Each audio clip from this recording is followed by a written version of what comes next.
안녕하세요. 변호사 나리 박나리 변호사입니다. 오늘은 중고등학교 학생들이 어떤 식으로 성범죄를 저지르게 되는지, 또 부모님들이 학생들 성범죄 예방하려면 어떻게 해야 되는지에 대해서 알려드리도록 하겠습니다. 평소에 교육하시는 게 굉장히 중요합니다. 저도 아들이 고2인데요. 성범죄 사건 변호하다 보면 평소에 성교육이 정말 중요하구나 하는 걸 많이 느낍니다. 멀쩡한 대학생이 중간간으로 고소당해서 징역 3년형을 받게 되는 경우도 봤는데요. 이런 학생들이 중간간으로 고소당하기 전에는 정말 아무 문제가 없이 잘 살고 있던 학생들이라는 점이 더 충격적인 경우가 많습니다. 전에 사고도 치고 가출도 하고 이런 애들이면 그러려니 할 수 있죠. 근데 그게 아니고 너무 모범적으로 잘 살던 애들이 성범죄 한 번에 그야말로 인생 바닥 찍는 걸 보게 되면서 정말 성범죄는 예방밖에 답이 없구나 하는 걸 정말 많이 느낍니다. 그래서 특히 아들들의 경우에는 중고등학교 때부터 성적인 부분에 대해서 터놓고 부모랑 얘기를 하면서 여자를 만날 때, 여자친구 만날 때 어떤 점을 조심해야 되는지, 성관계 할 때는 책임이 항상 따른다, 여자랑 한번 잤다가 평생 책임져야 될 일이 생길 수도 있다, 뭐 이런 식으로, 또 잘못되면 고소당해서 인생 망한다, 좀 심하게 얘기하면 이런 얘기들 좀 평소에 많이 해줄 필요가 있습니다. 학폭위 처분받은 경우 학생부에 기재가 됩니다.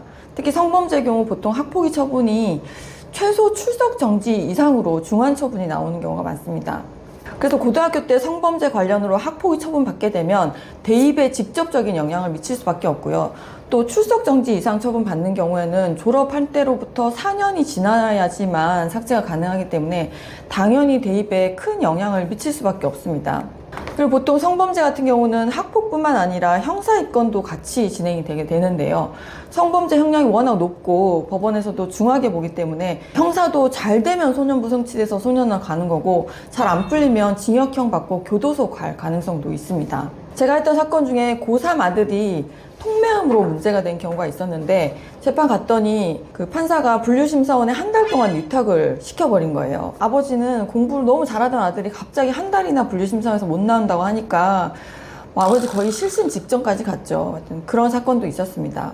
특히 성범죄 중에서 다수자가 가담한 성범죄가 있습니다. 그렇게 되면은 무조건 전학 또는 퇴학 처분이 나올 가능성이 높고 소년원 가게 될 가능성도 있습니다. 제가 실제 했던 사건인데요. 중학교 2학년 남학생 3명이 친구인 여자 2명이랑 여자의 집에 가서 서로 몸으로 하는 게임 같은 걸 하면서 서로 신체 접촉이 있는 그런 뒹굴고 막 노는 그런 게임을 한 거죠. 근데 그게 어느 순간 딱 선을 넘게 되면서 남자애들이 여자애 한 명 붙잡고 이렇게 옷을 벗기고 또 만지고 이런 식으로 추행을 하게 된 거죠. 이게 처음에는 무슨 놀이를 하다가 시작된 거기도 하고, 또 중학교 남자애들이 이게 얼마나 심각한 범죄인지를 잘 모릅니다. 강제추행을 2명 이상이 합동해서 하게 되면 성폭법상 특수강제추행이 돼서 징역 5년 이상에 해당하는 굉장히 중한 범죄인데도 불구하고 이런 심각한 범죄인지를 모르는 거죠. 친구들이랑 분위기에 휩쓸려서 그런 걸 하게 된 거죠. 이 사건 경우에 학폭위 처분은 전학 처분이 나왔습니다. 학폭 처분이 전학이 나왔다는 것은 굉장히 중요한 처분이다, 이렇게 보시면 됩니다. 학생들의 경우 성범죄 가해 또는 피해를 입게 된 경우에 그 사실에 대해서 부모님한테 솔직하게 얘기하지 못하는 경우가 많습니다. 제가 변호했던 사건인데 고3 학생이 독서실에서 공부를 하다가 여자 화장실에 들어간 거예요. 이 학생이 공부도 되게 잘하는 학생이었거든요. 여자 화장실에서 여학생이 들어와서 볼일 보는 거를 몰래 지켜보면서 자위행위를 하다가 들킨 거죠. 근데 부모님한테는 이렇게 변명을 했어요. 남자 화장실에 휴지가 없어서 휴지 가지러 들어갔다가 여학생이 들어오니까 못 나가고 기다린 거다, 나 자유행위 한 적 없다, 이렇게 변명을 했어요. 이 아버지는 공부 잘하는 착한 아들이 그렇게 말하니까 철석까지 믿고 혐의를 부인하는 쪽으로 갔어요. 근데 막상 수사를 해보니까 화장실 바닥에 정액이 나오고 여학생 진술도 그거랑 일치하고 증거가 너무 확실하게 나와버린 거죠. 학생들 사건 하다 보면 이런 경우가 굉장히 많습니다. 학생들이 부모님한테 혼날까봐 사실 그대로 말을 못하고, 부모님은 또 우리 아들이 그럴 리가 없다 이러면 초기에 이제 사건 대응을 적절하게 하지 못해서 사건이 이제 점점 산으로 가게 되는 경우가 있죠. 뭔가 문제가 생겼을 때는 솔직하게 얘기를 해야 엄마 아빠가 너를 잘 도와줄 수 있다, 이렇게 일단 학생을 안심시킨 다음에 상황을 정확하게 파악하실 필요가 있습니다. 남학생들이 여학생들하고 이제 대화를 하다가 여학생이 자기 몸 사진을 찍어서 주고 이거 받아서 가지고 있는 경우 정말 위험합니다. 왜냐하면 이런 경우에 아동 청소년 성착취물 제작이 돼버리는 건데요. 문제는 이게 여자애들이 남자애가 찍어보내라고 특별히 강요한 게 아니라 서로 대화하다가 자연스럽게 여학생이 내 사진 찍어줄게 이렇게 하면서 스스로 자기 몸 사진을 찍어보내도, 또 설령 둘이 사귀는 사이였다고 하더라도 성착취물 제작이 될 가능성이 높다는 겁니다. 나중에 사건화돼서 아니 이거 여자애가 자기가 먼저 찍어보낸 거다, 내가 강요한 적 없다, 찍어보내라고 한 적도 없다 라고 해도 그거랑 상관없이 남자애가 아동 청소년 성착취물을 제작한 걸로 돼버리는 거죠.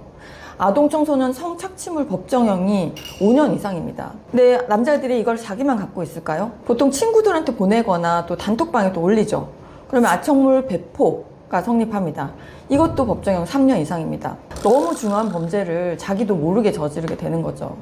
또 한 발 더 나아가서 나중에 여자애랑 사이가 좀 나빠지게 됐어요. 서로 막 이렇게 싸우다가 이런저런 요구를 하면서 내 말 안 들으면 이 사진 유포할 거야, 이렇게 돼버리면 성폭법 14조 3 촬영물 이용 협박까지 될 수가 있습니다. 순식간에 중형 3가지를 한꺼번에 범하게 될 수 있는 거죠. 이런 경우에는 행위 자체가 너무 무거워져 버려가지고 소년부 성취가 된다고 하더라도 분류심사원에 위탁될 가능성이 굉장히 높고, 또 최소한 처분 나오면 최소한 8호 처분 이상 예상하셔야 됩니다. 학생들 코인 노래방 같은 단둘이 있는 장소에 가게 되는 경우가 있는데, 이런 장소에 가는 거 굉장히 위험합니다. 제가 했던 사건 중에 중3 남학생이 여학생이랑 코인 노래방에 갔습니다. 코인 노래방에 이제 2명이 들어가기에도 굉장히 좁은 공간이잖아요. 그런 공간에 있게 되면 남학생들이 자기도 모르게 성적 충동이 생겨서 신체적인 접촉을 하게 되는 경우가 많습니다.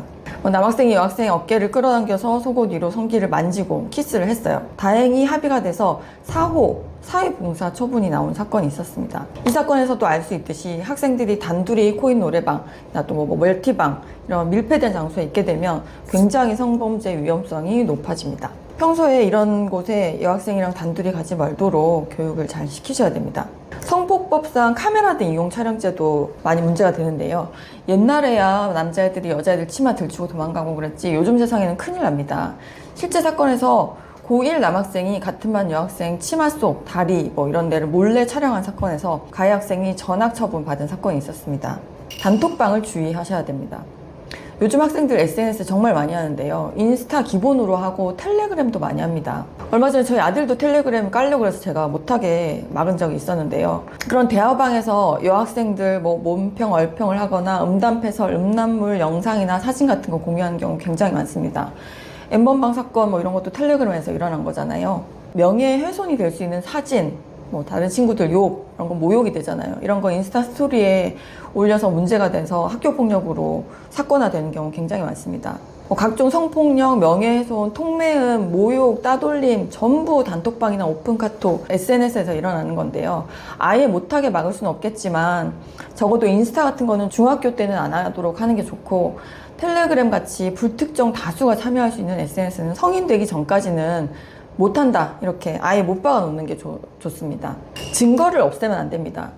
중고등학생들 같은 경우는 SNS 상에서 자기가 뭔가 잘못했다 이런 느낌이 들면 증거를 없애버려야 된다고 생각하고 문제가 되는 그 방에서 나와버리는 경우가 많습니다. 근데 자기만 없앤다고 없어지는 게 아니잖아요. 상대방은 그거 다 가지고 있거든요. 가해자의 경우에도 문제된 자신의 발언이나 상대방의 반응 이런 걸 정확하게, 앞뒤 맥락을 정확하게 파악하고 있어야 부모님이든 변호사든 사건 내용을 정확하게 파악할 수 있고, 상대방도 예를 들어서 동의를 했다거나 상대방이 유발을 했다, 어느 정도 유발을 했다 이런 주장을 한다든지 이런 필요한 대처를 할 수가 있는 거죠. 특히 학폭 신고만 된 경우에는 고소된 경우와는 다르게 교육청 조사가 다 끝나기 전까지 도대체 어떤 내용으로 신고가 된 건지를 학부모님도 정확하게 몰라서 부모님들이 답답해 하시는 경우가 많은데요.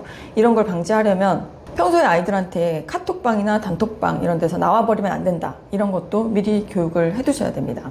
오늘은 중고등학교 학생들 성범죄에 대해서 얘기해봤는데요. 도움이 되셨다면 좋아요, 구독 부탁드립니다. 이상 변호사 나리 박나리 변호사였습니다.